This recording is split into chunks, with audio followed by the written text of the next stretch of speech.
In this short lecture, we're going to set up GitHub and Git to work with their project. I'm sure you heard of GitHub, but if you haven't, it is the place where the world builds software, meaning Git and GitHub allows developers and companies to build, ship, and maintain their software on GitHub. You don't want to store your code on your local PC. Anything can happen to your laptop or a computer. You can drop it, the hard or solid state drive may stop working, it can catch fire, and so on. So it's always good to upload your code to the cloud. And for that reason, we're going to use the most common practice, which I'm sure about 90% of developers use, and that is GitHub and Git. So you can go to github.com and then sign in if you haven't already. Once you sign in, you can go to your profile, and then on top right, you'll be able to see a plus icon and go to new repository. Let's do something like JSM_NFT marketplace. Of course, feel free to use your own name right here. I'm going to make this project private, but if you want to, you can make it public. And without clicking these checkboxes, create a repository. Now we can put this browser side by side with our editor. So I'm going to simply drag it right here a bit. There we go. And we can again open up our terminal. And let's clear it. In File Explorer, you should now be able to see this Git folder, which immediately gets created with our Next.js application. So let's go ahead and right click and delete it. We want to reinitialize a GitHub repository. And to do that, we can simply copy this command, git init. This is going to initialize a new empty Git repository. After you do that, we want to run git add dot.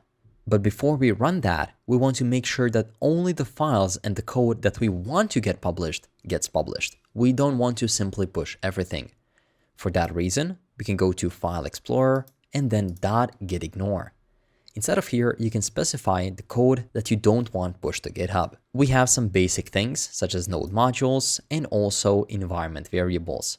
Below this lecture, you'll find the full updated gitignore file specifically made for this project.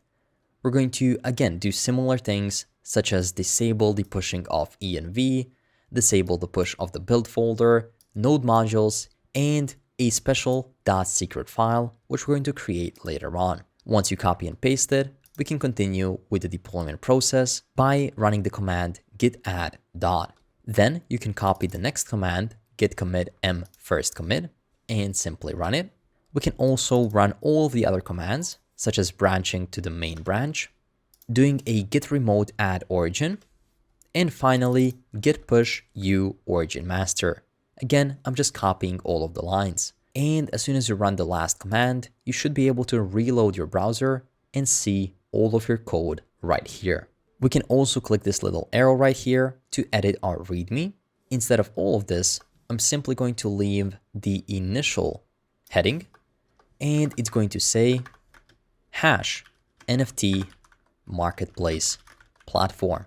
And of course, you can add your own name here, something like Adrian and JSM.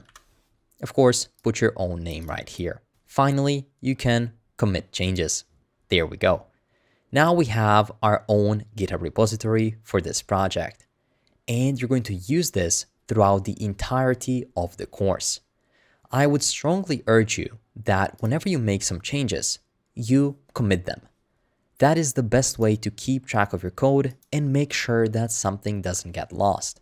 So for example, if we change something here, like remove this exclamation mark and add a capital W, it doesn't really matter. But you'll see that now you have one change here. Hello world changed to hello world like this. And what you can do is now you can run git add dot git commit -m. You can specify the change, changed the hello world text. And also it's one good idea and it's a good practice to always write your verbs in a form that looks like this. Change the hello world text instead of changed, because you're indicating what is going to happen after this specific commit gets pushed. And that is going to be change the hello world. So let's go ahead and press enter and finally run git push. This is going to push the change. And if we reload, the change happened right now. You're going to have a list of all of your previous commits right here. You can even create different branches, but generally using GitHub and Git is a good practice that I also want to teach you as the secondary thing alongside watching this course. I hope that it makes sense. One incredibly important note is that below this lecture, there's going to be a GitHub repository with the finished code for this project. You can go to it right now below this lecture and bookmark it somewhere, save it for your own future reference. So if you are at any point stuck, you can revisit the finished code, compare your code, and make sure that everything is as it should be to solve all potential bugs and issues. I hope that it makes sense. So again, bookmark it, save it, remember that it is right here below this lecture, so just you can get back to it.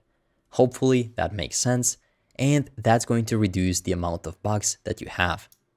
That's going to be it for this short GitHub introduction. Again, just a pro tip, make sure to push as often as possible whenever a major code functionality has been implemented. With that said, let's go to our next lecture.